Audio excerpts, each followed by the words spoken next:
A story for you and have more tomorrow. Well, 3 weeks ago today, Washington, D.C. and New York City were hit by terrorist attacks. This past weekend, Bill and photographer Gabe Houston traveled on the Amtrak Crescent to New York City. The sight, the sound, the smell of the disaster, it's all very piercing. Meridian to Manhattan, a Reporter's Journal, is our special report with a New York City fireman, a policeman, and tonight a woman who witnessed the attack. September 11th, a day most Americans remember where they were and what they were doing. It was Election Day in New York City. And I voted, and I heard I got on the elevator to go down and walk back towards the financial center, and I hear this swoosh, and somebody said, somebody bombed the World Trade Center, and I looked up to see the World Trade Center, and all of a sudden I saw this great big fire coming out of the windows, you know. And I thought, oh, they're doing a movie. Meet 86-year-old Freeney Hayhurst. She's lived just 4 blocks north of the World Trade Center towers for the past 26 years. We met Miss Hayhurst through her niece, Meridian resident Kim Giannakis. Aunt Freeney, as she insisted we call her, says the morning of September 11th was surreal. So I started to walk down and towards the financial section. And all of a sudden I see this plane going into the other tower. And I said, this is no movie. I'm going back home, and so I ran back home. And I came upstairs and went out on the balcony to see if I was really imagining this or what. It's from this vantage point that Aunt Freeney has seen many things take place. The addition of new buildings on the Hudson River, the bombing in 1993, and just a few weeks ago, the terrorist attacks on the World Trade Center towers. You would say was it like a war zone? I was never in a war because we were here. I said, I can't compare it to a war zone, but it must have been like Lebanon, you know, must have been. And Aunt Freeney says life will return to normal, but now it's anything but. No, it's not back to normal. Nothing is back to normal down here. I mean, we still have to go through checkpoints. We have to carry ID to prove that we live in the neighborhood. And what else do we have to do? And our bus line used to run up this way. There's no longer bus running up this way. You have to walk the Canal Street to get out of the area. And that's at least 6 city blocks from her apartment. Tomorrow night we'll take you to Ground Zero. A New York City cop escorts us to the scene that remains a 24-hour work site. Well, New York City is an incredible sight to see even now. The city has changed forever, but the spirit we noticed when walking the streets is one that left me feeling confident that America is only wounded and recovery is underway. Well, Bill, Meridian firefighter. You'll be eligible for up to a $1,000 reward. The numbers are staggering. Nearly 6,000 people dead from 2 jetliners crashing into the World Trade Center towers. Of those numbers, the fire department of New York City lost more than 300 of its brothers. In our special report, Meridian to Manhattan, a Reporter's Journal, photographer Gabe Houston and I spent some time at a Midtown Manhattan fire station. Out of the ashes of what was once the World Trade Center complex, many stories of heroism will be told for years to come. The total devastation of the 16-acre site to most will only be seen through the shutter of a camera lens. But for members of Ladder Company 24, the fire department of New York City, the battle line, to this day, is their job site. 23 days ago, firefighter Brian Thomas sat in the comfort of his home. I was home watching it on TV like many other people, and then they made the recall where we all had to come in. And by 2 o'clock in the afternoon, I was down at the site. 343 New York firemen died in the attack. Ladder Company 24, which celebrated its 100th anniversary last year, is grieving for some of its own. But we found all the men. We had all their bodies except for one that we can't find, but we had his memorial service yesterday. We lost Father Michael Judge from across the street, which is one of ours. 3 members that were currently working in the house. We lost 1 member that worked 20 years in this house and was just 6 months in another position.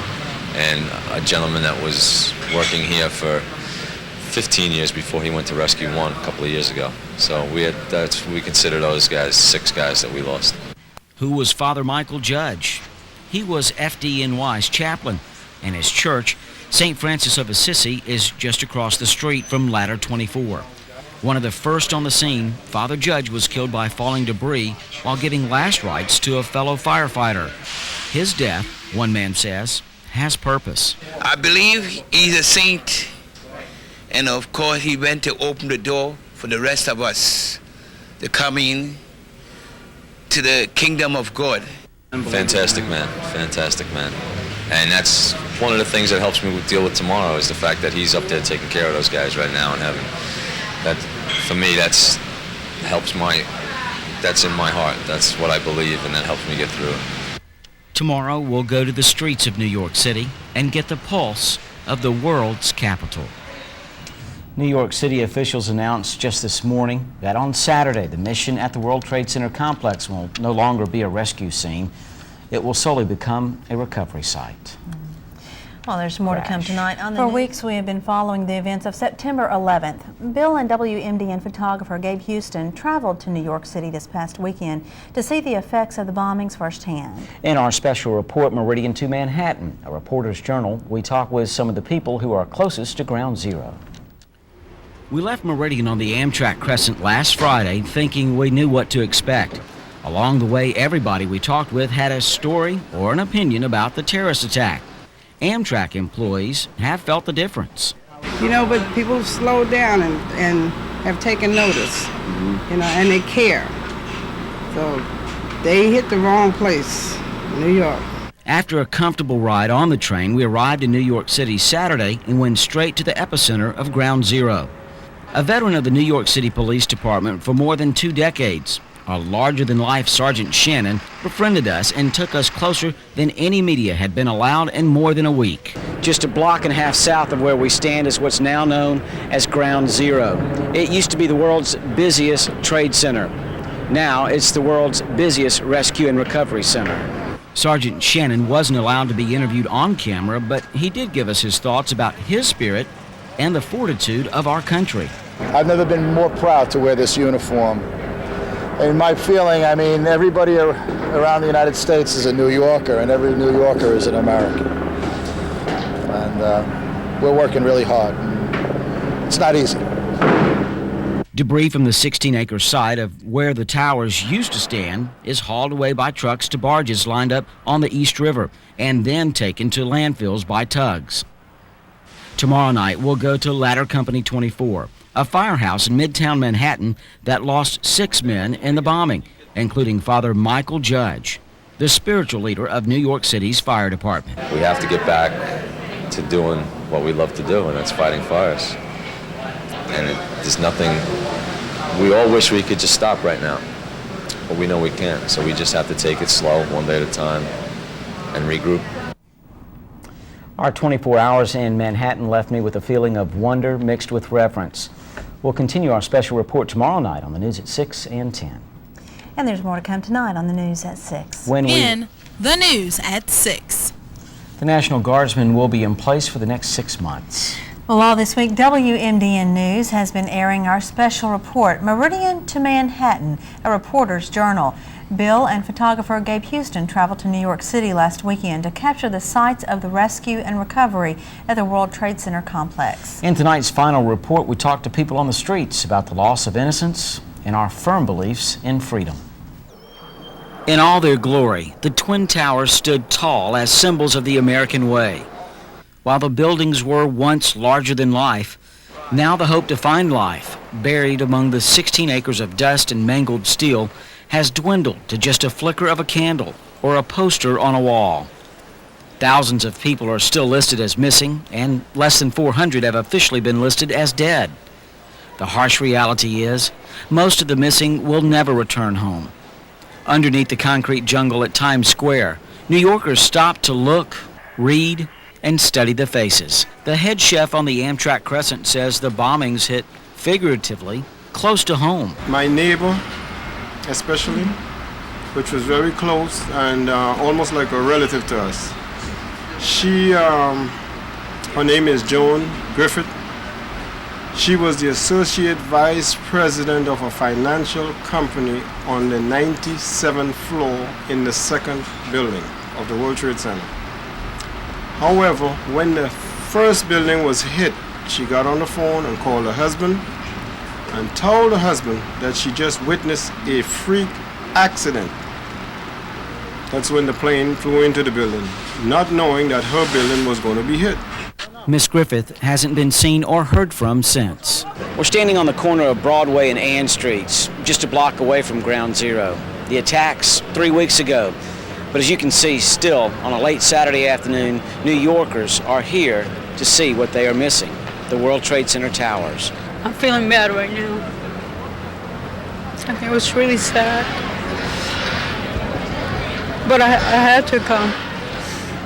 I feel like part of me needed to come. There's a lot of people that died and a lot of people that done a lot of work.